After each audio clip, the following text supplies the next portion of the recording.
আজকে যে তৌহিদ আফ্রিদি, উনি একজন জনপ্রিয় ব্যক্তিত্ব, যার সারা বাংলাদেশে লক্ষ লক্ষ তার দর্শক আছে, এবং উনি বিশিষ্ট ইউটিউবার এবং জনপ্রিয় ব্যক্তিত্ব।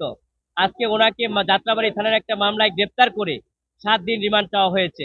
আমরা বিজ্ঞ আদালতে রিমান্ড বাতিল সহ আমরা জামিন চেয়েছি।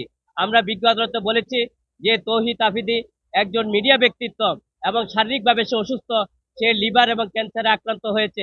মহামান্য হাইকোর্ট ডিভিশনের আপনি ডিভিশনের সুস্পষ্ট আছে, যদি কোনো ব্যক্তি অসুস্থ হয়, মহিলা হয়, প্রতিবন্ধী হয়, এবং তাহলে তার রিমান্ড দেওয়া যাবে না। এবং তার যে অসুস্থতার সমস্ত কাগজপত্র আমরা ফিরিস্তাকে বিজ্ঞ আদালতে দিয়েছি, কিন্তু বিজ্ঞ আদালত অত্যন্ত ধৈর্য সহকারে, মনোযোগ সহকারে সেগুলো দেখেছেন। পরবর্তীতে আমরা ওনার জামিন চেয়েছি এই কারণে যে এই ঘটনার সাথে সম্পৃক্ত নাই, যে এই মামলায় 11 নম্বর এজাহারভুক্ত আসামি, এই মামলার যে বাদী, সে হলফ করে বলেছে যে এই মামলায় তার এই তৌহিদ আফ্রিদি এবং তার বাবা নাসির উদ্দিন সাথী এই মামলায় সম্পৃক্ত না, ভুলবশত কারণে তাদের নাম উঠেছে, সেখানে তারা অব্যাহতি পেলে, মামলা থেকে খালাস পেলে বাদীর কোনো আপত্তি নেই, হলফ করে বলেছে বিজ্ঞ আদালতে।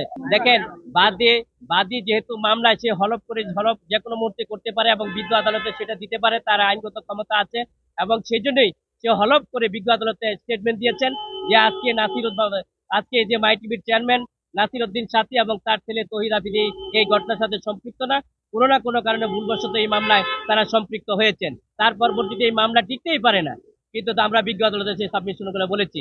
আজকে যে আদেশ হয়েছে, 7 দিন রিমান্ড চাওয়া ছিল, 5 দিন রিমান্ড চেয়েছেন এবং আজকে জামিন নামঞ্জুর করেছেন, সে আদেশে আমরা সংক্ষুব্ধ হয়েছি। আমরা মনে করেছি সেখানে আইনের শাসন প্রতিষ্ঠিত হয় নাই, আমরা ন্যায় বিচার হতে বঞ্চিত হয়েছি। বাদী নিজে সশরীরে হলফনামা করেছেন এবং বাদী নিজেই করে উপস্থিত ছিলেন এবং বিজ্ঞ বিজ্ঞ বিজ্ঞ আদালতের মাধ্যমে ম্যাজিস্ট্রেটের সামনে উনি সেই সাক্ষাৎকারগুলো দিয়েছেন।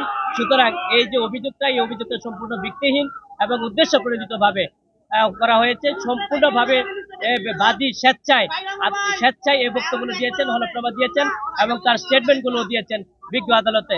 সুতরাং এখানে ভুল বুঝাবুঝির কোনো অবকাশ নেই এবং বলা যাবে না যে এটা বাদী দিয়েছে না, এটা বলা যাবে না। এই অভিযোগটা সম্পূর্ণ ভিত্তিহীন এবং উদ্দেশ্য প্রণোদিতভাবে।